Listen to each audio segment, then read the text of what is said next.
Hello guys, আসসালামু আলাইকুম। সবাই কেমন আছেন? আপনাদের মাঝে একটি মর্মান্তিক দুর্ঘটনা শেয়ার করতে যাচ্ছি। এই ঘটনাটি ঘটেছে মধুপুর টেলকি থেকে একটু সামনে। এই দুর্ঘটনাটি ঘটেছে। এই দুর্ঘটনাটি ঘটেছে 14 তারিখ, আজ দিবাগত রাত 3টার দিকে, আনুমানিক 3টার দিকে এই দুর্ঘটনাটি ঘটেছে। একটি পেঁয়াজের বোঝাইকৃত ট্রাক সরাসরি একটি বটগাছে রাত্রেবেলা মাইরা দিছে। যেহেতু বোঝাইকৃত ট্রাক, সেহেতু কোনো প্যাসেঞ্জার ছিল না, শুধু ছিল ড্রাইভার আর একটা হেল্পার।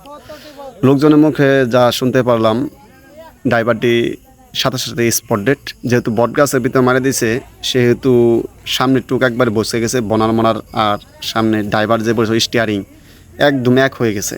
সেহেতু ড্রাইভার সাথে সাথে স্পট ডেড। যে হেল্পার ছিল, হেল্পারও গুরুতর আহত।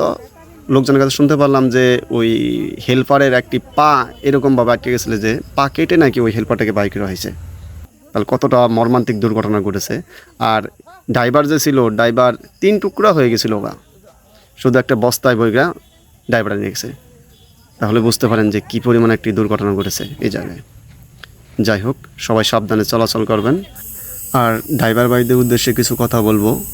খুব ঠান্ডা মাথায় সুন্দরভাবে সুস্থ মস্তিষ্কে গাড়ি চলাচল করবেন, যাতে কোনো দুর্ঘটনা না ঘটে।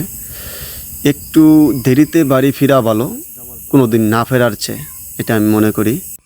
যাই হোক, অ্যাক্সিডেন্টটা দেখে আমারই শরীর শিহরে উঠছে। এতটা মর্মান্তিক দুর্ঘটনা এর আগে আমার কখনো দেখা হয়নি। যাই হোক, আল্লাহ তাআলা সবাইকে এমন দুর্ঘটনা থেকে হেফাজত করুক।